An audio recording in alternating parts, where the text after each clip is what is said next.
Партиските лидери да преземат одговорност и да ги стават интересите на државата пред партиските. Кратко изјави специјалниот пратеник на Германија Јоханес Хајндел по денешните средби во Тетово со лидерите на ДУИ и на ДПА.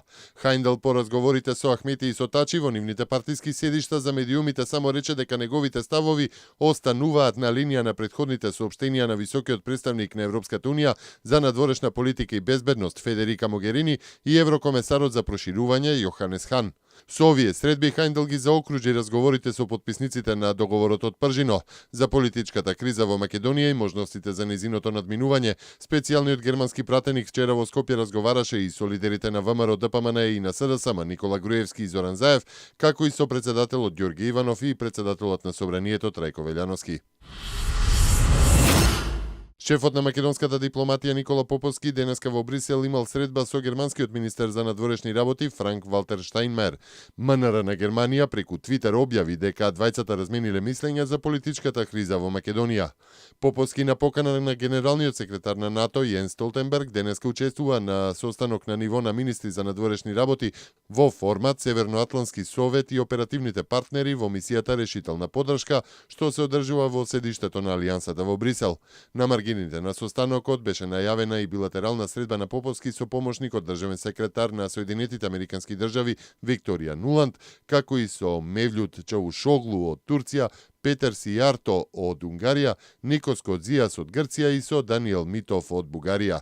Поповски вчера во зградата на Европската комисија во Брисел оствари средба со комесарот за преговори за проширување на Европската унија Јоханес Хан, средба посветена на сите прашања поврзани со политичката криза во Македонија, при што било констатирано дека последните денови се превземени повеќе чекори во земјата, што е охрабрувачки за унијата.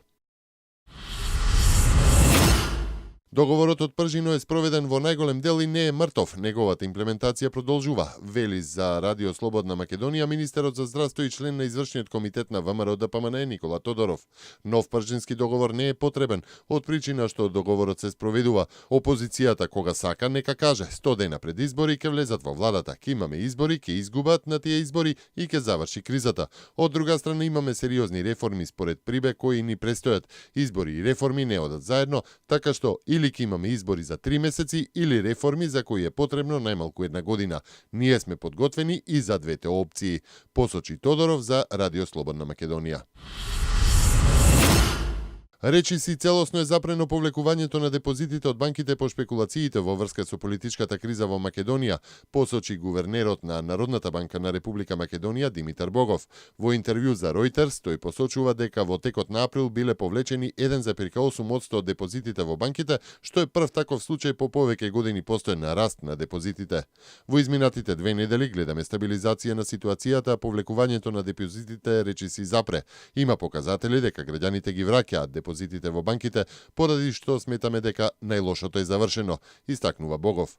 Гувернерот вели дека е можно Централната банка да ги намали каматите ако политичката криза наскоро биде решена и веќе нема шпекулативни напади врз стабилноста на денарот. Вкупно 119 добитници на социјални станови од Прилеп, Ресен и Демирхисар конечно ќе ги добијат становите и процесот е завршен.